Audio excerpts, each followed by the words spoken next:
That's good. We had a great event. This was something very special. And I want to thank President Macron and Bridget, his really lovely wife, fantastic person, for welcoming us to France for an extremely successful G7 summit. I would say it's one of the most successful. And this meeting could not have come at a better time. On Sunday, we reached an agreement with Iran that achieves everything we set out to accomplish, everything and much more. Ending the current conflict, reopening the Strait of Hormuz, and preventing Iran from ever obtaining a nuclear weapon. That's what it was all about. That was about 99%. Iran cannot have a nuclear weapon. They can't develop it, buy it. They can never have a nuclear weapon.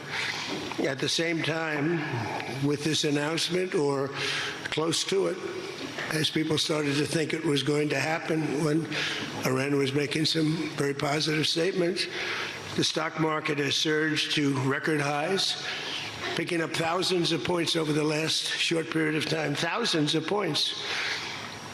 And oil is dropping like it has never dropped before, at levels that went in numbers, down $7, down $8.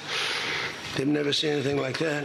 But if we didn't do this deal, we could have dropped more bombs for another 3 weeks, 2 weeks, 4 weeks, 2 years.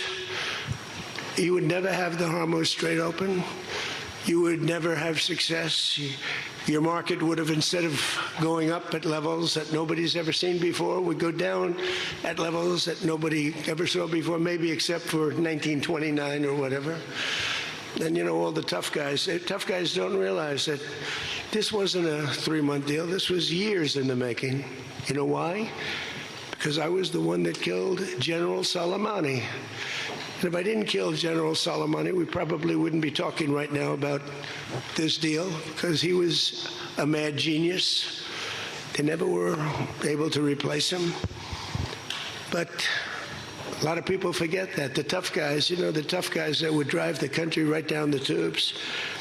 The past 2 days have provided a chance to discuss the details of this historic agreement with many of our closest friends and allies, including the G7 nations and many presidents and prime ministers. As you saw, Prime Minister Modi was here. We had a long talk. He's a great guy. They are thrilled that we made a deal, every one of them. There's not one nation that came to us and said, please, sir, keep dropping bombs on them. Please keep dropping bombs. The stupid people say that. But I'm thrilled to report, and by the way, those last 2 days were brutal. $200 million worth of bombs. And, you know, it is expensive too, by the way, aside from everything else. And they knew I was coming for a third night. We informed them we're coming for a third night. They didn't have their Navy, it's sunk. They didn't have their Air Force, it's gone, not one plane. They didn't have anti-aircraft equipment, so we got free reign. They didn't have their leaders. But they have a new group of leaders that I think is, actually, I think they're smarter. I think they're very smart. I think they're far less radicalized. And I think they're really good. They love their country. You know, you talk about regime change, nobody will say that, but I guess that's, look, their one set of leaders is all gone. Their second set of leaders is all gone. Their third set of leaders a little bit gone, but for the most part, and frankly, I think that's regime change. I think they're going to behave much differently. I think they see a different way of life that they were never exposed to. So the one thing I didn't want to see is I didn't want to see economic catastrophe. If you kept this going, that could have happened. But all I know is every time we talked about the possibility of peace, the stock market shot up like a rocket ship. It never went down. They didn't like it. The people, you know, the stock market is more brilliant than anybody there is, including the people on the stage, other than me, of course. Let's see.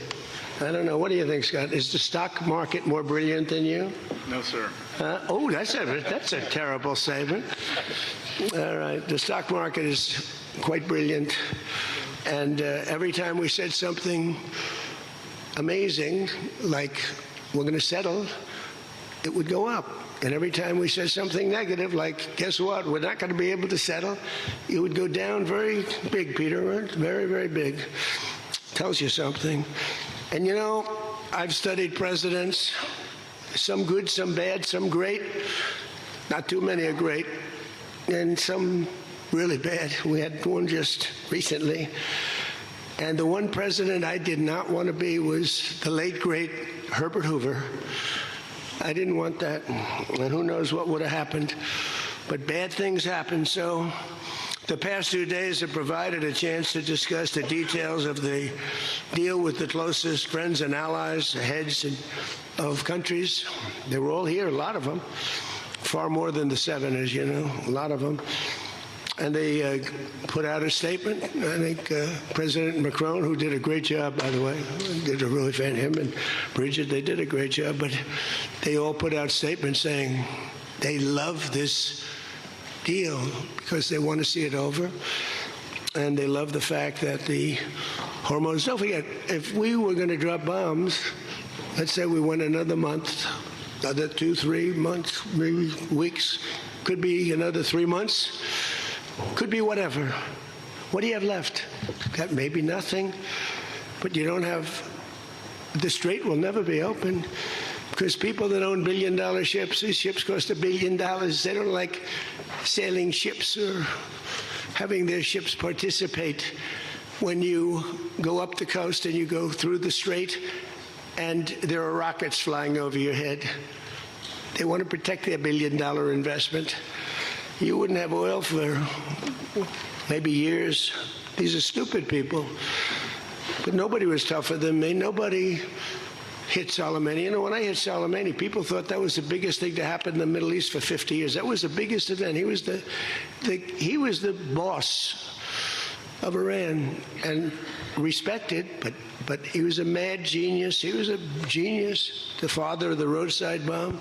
When you see young men, and in some cases women, mostly men, walking around without legs, without arms, with a face that's been blown to smithereens, it's Soleimani, 95%, 96.2 they say or something, 95%. That was Soleimani did it. Happened to come from Iran, and I blew him up. You remember that? I blew him up in the Valley of Death. He got off his plane and we followed him, and in all fairness, because they've been wonderful to me, Israel, but they didn't want to do that attack. They were all set. The night before the attack, they informed me they didn't want to do it, so I had to make a decision. I made the decision to do it. But it was a joint venture, as we say in the real estate business. That was a joint venture between Israel and us. We studied it for a month. We knew what plane he was going to be on. Almost a month before, he only traveled on commercial airliners, the big ones with lots of people, because he knew we wouldn't shoot him down. He's very smart. But we knew he was going to be on that plane. We followed him, and then Israel informed me that they won't do it. And I had to make a decision. I had some very good generals, and not the ones you see on television, very good. And I want to thank also Pete Hegseth and General Raisin Kane, who's phenomenal. Okay, these guys are phenomenal. They can't be better. But I had some good generals, and I said to him, well, if Israel's not going to do it, we're all prepared. Do we do it? Do you like doing it or not? He said, sure. If you want to do it, we can do it. How well? We'll do it just as well or better. We'll do it ourselves. We don't need anybody. So we took out Soleimani. One of the biggest events to happen, the Middle East, maybe ever, but they say 50 years, they say 100 years. I was with the Prime Minister of Pakistan. He said it's maybe the biggest event that has ever taken place. Nobody could believe it. So that's when it started. It didn't start like 3 or 4 or 5 weeks ago. And Obama wouldn't do it. What Obama did was he did the JCPOA. He loaded up a plane with $1.7 billion in green cash from banks all over Washington, Maryland, and Virginia. They were stripped of all their cash. They had no cash to do payrolls. It all went into a Boeing 757, a wonderful plane, and they flew it to Iran. And they gave it out to people. They bribed people. They thought they were going to get it done. Then they gave billions and billions of dollars after that. And they got a deal that was a road to a nuclear weapon. I get so angry, I guess. I'm allowed to get angry when I watch the Democrats. They talk about it all the time. We had this deal done. You had a deal that was going to give them, legally, a nuclear weapon. And if that happened, Israel would have been blown away. And in all fairness to Bibi Netanyahu, who happens to be a good man, gets a little excited sometimes. But he happens to be a very good man. We've had an amazing partnership. He's been an amazing prime minister. We have a little dispute over Lebanon. I say, you can do a little softer touch, Bibi. You don't have to knock down a building every time somebody walks into it that's from Hezbollah. But it's been an amazing partnership. But he will say, we're the big partner, and he's the very small partner, and that's true. So he came to the country, and he begged Barack Hussein Obama, the president, not to do the JCPOA. He said it could be the end of Israel, and it would have been if I didn't come along. And Obama didn't listen to him. Bibi actually went to Congress and pleaded with them, and he got nowhere. And they had this horrible deal that was horrible for Israel, and that's where it stood. And then I came along and I terminated that deal. It had very little time left. You know, it was a short-term deal. You know, with countries, you need hundreds of years. You don't need 8 years and 9 years. This isn't like you're signing a lease on a candy store in the corner. You need hundreds of years. This was a short-term lease. It expired long ago. Had I let it run, it expired. You wouldn't have been around. A lot of people wouldn't have been around. But Israel would have been terminated. I think the whole Middle East would have been terminated. You saw that when everybody was shocked that all these missiles, they were aimed at these different places. Qatar, Saudi Arabia, UAE. Think of it. Bahrain, Kuwait. They got hit. Nobody thought that was, even I didn't think it was going to happen. They didn't think it was going to happen. They were going to take out the entire Middle East, including Israel. And if they had a nuclear weapon, they would have used it within moments after getting it. So I made it very tough for them when I terminated the Barack Hussein Obama catastrophe. JCPOA, one of the worst deals. NAFTA might have been worse, but that was worse economically. This deal was really dangerous, what he did. He gave them everything, including a lot of money, which we don't give them, by the way, just in case you have any question. We'll be giving this out so you can read it and you can see. And it's a memorandum of understanding. If it doesn't get done in 60 days, that's all right. We go back to bombing. You know, I don't want to do that because it's so good. But we might have to, because we're never going to let them have a nuclear weapon. But they've agreed not to, and you'll see that very clearly in the agreement. But then the second phase of that was they were building, or they were enriching material, as they say. I call it nuclear dust. They were enriching material under granite mountains. Granite being, for those not in the construction business, granite being a very strong, the strongest stone. It's not as pretty as marble, but it's much more, it's much stronger. It's a lot stronger. Like the new granite I put on the stairs of the White House going to the Oval Office, the black granite, it's rated 1 million years plus. No marble's rated that. Marble's rated 100 years if it's outside. So these are granite mountains. And the B-2s came along and they hit those air shafts in the dark at 1 o'clock in the morning with no moon. They had a beam going right up everywhere. Those guys did a job, and then they were criticized by certain members of the press like CNN for possibly not doing that much damage. And it turned out that the damage was far greater. Those mountains collapsed right on top of everything. Nobody's going to get that for a long time. Unless we want to get it, we'll get it. But we're the only ones that can. And they say China has the equipment to get it, and we have the equipment to get it. And it's actually not valuable. Not a lot of value, but we'd like to get it psychologically, but nobody's touching it. We also have cameras. That's what Space Force is. We have the greatest military in the world, by the way. But I'm proud of Space Force because I started it. We have Space Force cameras on every single door, well, there are no doors. They've been pretty well shattered, but every area of that. If somebody walks in and he's got a badge with his name on it, like Mohammed something, which is about a 50-50 guess, Mohammed something. They can tell the name. They can give you a serial number.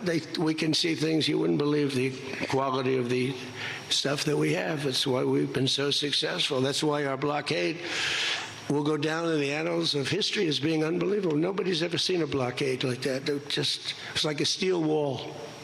So what happened is we then terminated that, and I call it the nuclear dust, and that was the end of that. But if we didn't hit that with the B-2 bombers, or if it wasn't successful, they would have had a nuclear weapon, a nuclear bomb at a very high level, not the highest, but it would have been a very high level. We have much bigger, but we hope that we're never going to have to use it. We have the most. Russia has second. China is very far behind, but going to catch up, unfortunately. You know, they're catching up. But we have the most. We have the most powerful. But we also have the most. But Russia's not far behind. And then you have China in third place, but within 5 years, they'll be probably even. And we ought to make a denuclearization deal. It would be so great. We don't need all of that. We don't need to be able to blow up the whole world 300 times over. It's terrible. It's really, if we could do a denuke deal, I'd love it. And one of those two is very willing to do it, I will tell you, but the other one is less willing to do it, and you need all of them. So the deal we reached with Iran on Sunday will be signed shortly. Tomorrow, maybe the next day. Subject deals. My whole life is all about deals. That's all I ever did is make deals. And crazy things happen with deals. I've gone into deals where it's a guarantee. No way it can not be signed. And it doesn't get signed. And I've gone into deals that you have no chance of making, and they go like nothing. So, but we're going to most likely sign a deal. They want to sign a deal. And they've been acting very appropriately. They took a big 2 hits last week. Those were 2 very big hits. So importantly, Iran has agreed that they will neither produce nor procure a nuclear weapon. Neither produce, because originally they said, they talk about that they will not develop a nuclear weapon. And some people found it okay. These guys didn't, in all fairness, but some people, but I didn't like it. Said it won't develop. I said, what happens if they should buy? I don't know. It's very dangerous for somebody to sell, because whoever sells them a nuclear weapon will get nuked themselves. If they sold a nuclear weapon, only a few that could do it, they would be nuked. They wouldn't have that country long. So it's a very dangerous thing for somebody to do.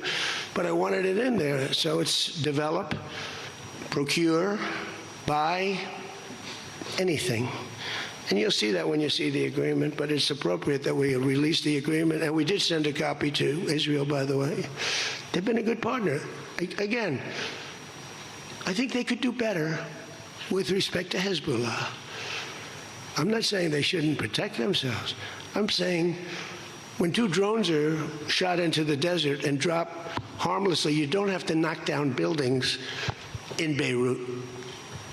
They could behave better. And frankly, they could do a better job.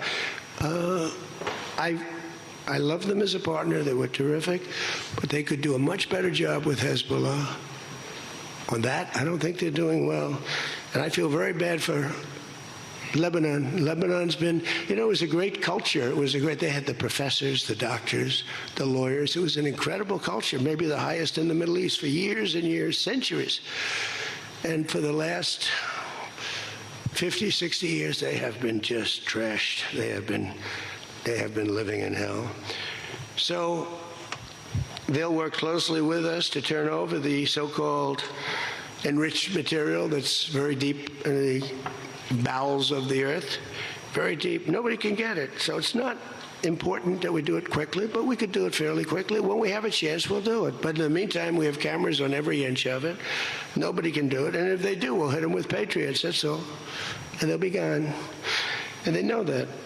Technical discussions on the removal of all stockpiles of enriched materials will begin immediately. We're going to start that immediately. And unlike Barack Hussein Obama, who sent Iran pallets of cash, and any relief they receive under this deal, they'll have to get based on merit. And it won't be from us. We don't have to give them anything. But some people may want to invest. Like, what are you going to do? Say you can never, ever invest in a country? I mean, it's pretty tough. I don't mind being tough, but it's pretty crazy. You can invest in a country. You can invest in any country you want, but you can't invest there. Be sure to like and subscribe for all the Fox News latest on YouTube and catch full shows streaming now on Fox One.